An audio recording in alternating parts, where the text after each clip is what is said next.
نحمدہ و نصلی علی رسولہ الکریم اما بعد۔ آج ہم آپ سے بات کریں گے ایک حدیث قدسی کے بارے میں کہ جس میں اللہ رب العالمین سے حدیث قدسی وہ ہوتی ہے جس کو رسول اللہ صلی اللہ علیہ وآلہ وسلم روایت فرماتے ہیں اللہ رب العالمین سے کہ اللہ رب العالمین نے یہ فرمایا ہے، اور جو دوسری حدیث ہوتی ہے اس کو صحابہ روایت کرتے ہیں رسول اللہ صلی اللہ علیہ وآلہ وسلم سے۔ تو حدیث قدسی کی اپنی ایک اہمیت ہے، فضیلت ہے اور اس کا ایک مقام ہے۔ تو بہت سارے احکامات اور روایات میں بہت ساری باتیں جو ہیں وہ حدیث قدسی میں ہمیں ملتی ہیں کہ یہ حدیث قدسی ہیں۔ تو اسی طرح ایک حدیث قدسی میں اللہ رب العالمین نے فرمایا، ایک حدیث قدسی میں ہے کہ رسول اللہ صلی اللہ علیہ وسلم نے فرمایا کہ اللہ تعالیٰ فرماتا ہے کہ اگر پوری زمین کے انسان مجھ پر ایمان لیں، اللہ رب العالمین پر ایمان لیں، سارے کلمہ پڑھ لیں، مسلمان ہو جائیں، ایمان والے ہو جائیں، تو اللہ تعالیٰ کو اس کا کوئی فرق نہیں پڑتا، اس کی سلطنت میں ایک انچ کا بھی اضافہ نہیں ہو سکتا۔ اور اگر پوری، میں مفہوم عرض کر رہا ہوں، الفاظ ایگزیکٹلی تو نہیں ہے، اور اسی طرح اگر ساری دنیا کافر ہو جائے، ساری دنیا کوئی بھی جو ہے وہ کلمہ پڑھنے والا نہ ہو، مسلمان نہ ہو، ایمان والا نہ ہو، تو پھر بھی اللہ تعالیٰ کو اس کا کوئی فرق نہیں پڑتا، اللہ تعالیٰ کی سلطنت میں ایک انچ بھی کمی نہیں ہو سکتی۔ اللہ تعالیٰ کی، اللہ رب العالمین ہے، کائناتیں اسی کی تخلیق شدہ ہے، وہی سب کو بنانے والا ہے، تخلیق کرنے والا ہے، پیدا کرنے والا ہے، اس کی ہی ساری اسکیم ہے، ہر چیز اسی کے حکم کے تابع ہے۔ یہ ہمارے خیالات ہیں، تصورات ہیں جو لوگوں نے اپنی اپنی عقل اور سمجھ اور جتنی کسی کی استعداد ذہنی ہے اور استعداد فہمی ہے اس کے مطابق انسان اپنی اپنی، اچھا بات یہ ہے کہ جو سوچنے اور سمجھنے والی بات یہ ہے کہ اس میں اعتراف کی ضرورت ہے کہ بھائی دیکھیں، ہماری جو دسترس ہے، ہماری عقل کا جو دائرہ ہے وہ ایک حد تک، بہت ساری چیزیں جو ہیں وہ ہماری عقل سے ماوراء ہے، ماوراء العقل ہے، ماوراء طبیعات ہے، ما فوق الطبیعات ہے، یعنی کہ ایسی چیزیں جو بظاہر ما فوق الفطرت ہے، ہماری عقل اور سمجھ میں آنے والی نہیں ہے۔ تو ہمیں یہ اعتراف کر لینا چاہیے کہ بھئی انسانی عقل جہاں تک پرواز کر سکتی ہے، جہاں تک اس کی رسائی ہے، یہ چیزیں اس کے دائرۂ کار میں آتی ہیں، اور یہ چیزیں جو ہیں وہ اس سے باہر ہیں۔ تو انسان ہونے کی حیثیت سے، لیکن عجیب، یہ بھی ایک انسانی فطرت کا تقاضا ہے، اور یہ بھی ایک انسانی ذہن ہے کہ انسان جو ہے وہ، اور اللہ تعالیٰ نے چونکہ اس کی جبلت میں، اس کی فطرت میں ایک تجسس رکھ دیا ہے، تو اس کے حوالے سے پھر یہی جو تجسس ہے یہی اس کو پھر بہت ساری تحقیقات اور دریافت اور ایجادات کی طرف لے کے جاتا ہے۔ لیکن جو چیزیں مسلمہ ہیں، جو دین کے احکام ہیں، جو دین کی ضروریات ہیں، جو دین کے جو بنیادی عقائد ہیں، ارکان ہیں، ایمانیات، بہت ساری ایسی چیزیں ہیں جو انسانی عقل میں آنے والی نہیں ہیں، لیکن پھر بھی انسان اس میں اپنی عقل کے گھوڑے دوڑاتا ہے، کوشش کرتا ہے،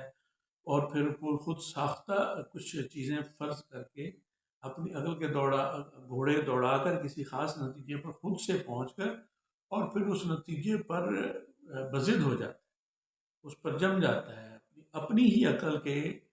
دوڑائے ہوئے گھوڑوں کے کہیں پہنچنے پر جو نتیجہ اخذ کرتا ہے، اس سے وہ سمجھتا ہے کہ یہی بس حتمی اور فائنل چیزیں ہوتی ہیں، جبکہ یہ ایسی بات نہیں ہے۔ انسان کو اپنے ذہن کو جہاں تجسس اور سوچ کا دائرہ ہے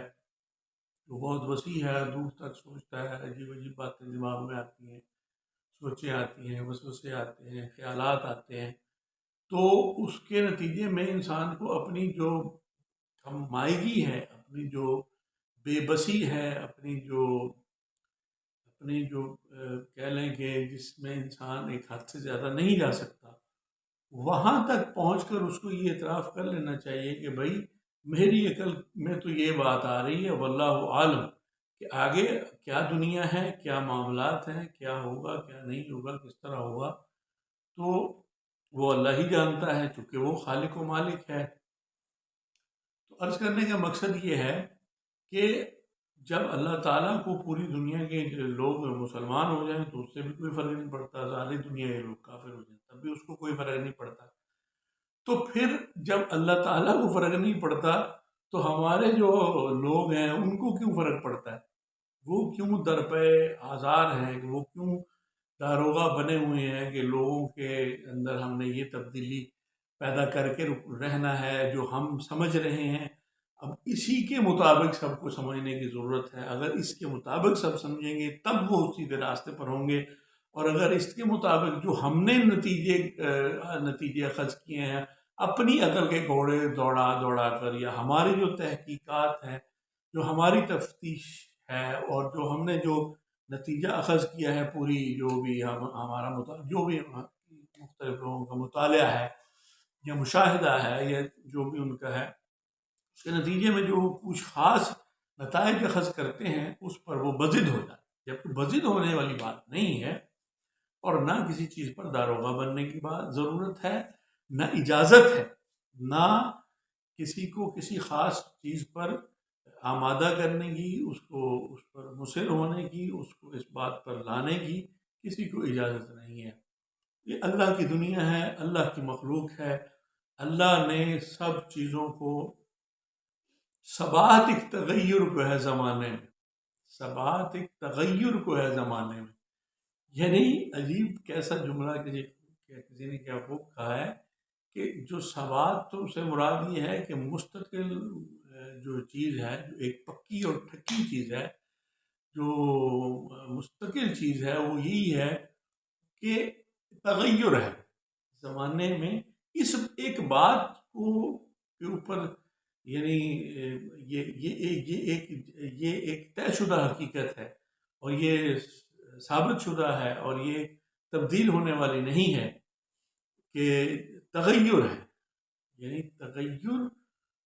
تبدیل چیزوں کا ہوتے رہنا، مختلف النوع ہونا، مختلف المزاج ہونا،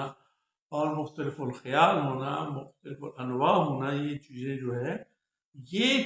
جو تغیر مختلف اوقات میں، حالات میں، واقعات میں، اوقات میں پیش آ رہا ہے زمانے میں، یہ تغیر جو ہے یہ اس کو ثبات ہے، یعنی یہ ایک مستقل بذات چیز ہے کہ تغیر آنا ہے۔ مختلف علاقوں میں مختلف رنگ، نسل، عقل، سمجھ، مزاج، سوچ، شکل، شباہت، لہجہ، زبان، الفاظ، انداز، رہن سہن، یہ سارا اللہ نے مختلف بنایا ہے، مختلف چیزوں میں مختلف تاثیر رکھی ہے، تو اللہ کی یہ ساری حکمت ہے، یہ ساری اللہ کا ہی ایک نظام ہے، اسی کی یہ ساری حکمت ہے، اسی کے اسرار و رموز ہیں جو وہی بہتر جانتا ہے، تو اس میں داروغہ بننے کی کسی کو ضرورت بھی نہیں ہے اور اجازت بھی نہیں ہے، کیونکہ اللہ تعالیٰ کو کسی خاص رویے سے فرق نہیں پڑتا، تو پھر کسی کو کیوں اس بات کی، اور پھر اس کو کسی کو خاص شخص کو کس نے یہ حق دیا ہے، یا وہ کیسے وہ اس بات پہ خود سے اس نے یہ نتیجہ اخذ کر لیا ہے کہ جو میں نے نتیجہ اخذ کر لیا ہے اس پر سب کو آ جانا چاہیے، کیونکہ میری تحقیق جو ہے یہ حتمی اور فائنل۔ تو عاجزی اور انکساری میں رہنا چاہیے، اور اپنے رویے میں نرمی رکھنی چاہیے، اور دوسروں کو بھی سوچنے اور سمجھنے کی جو اللہ نے صلاحیت دی ہے اس کو تسلیم کرنا چاہیے۔ اللہ تعالیٰ ہمیں صراط مستقیم پر چلنے کی توفیق عطا فرمائے۔ آپ ہمارا چینل سبسکرائب کر لیں، لائک اور شیئر کر دیں۔ السلام علیکم ورحمۃ اللہ وبرکاتہ۔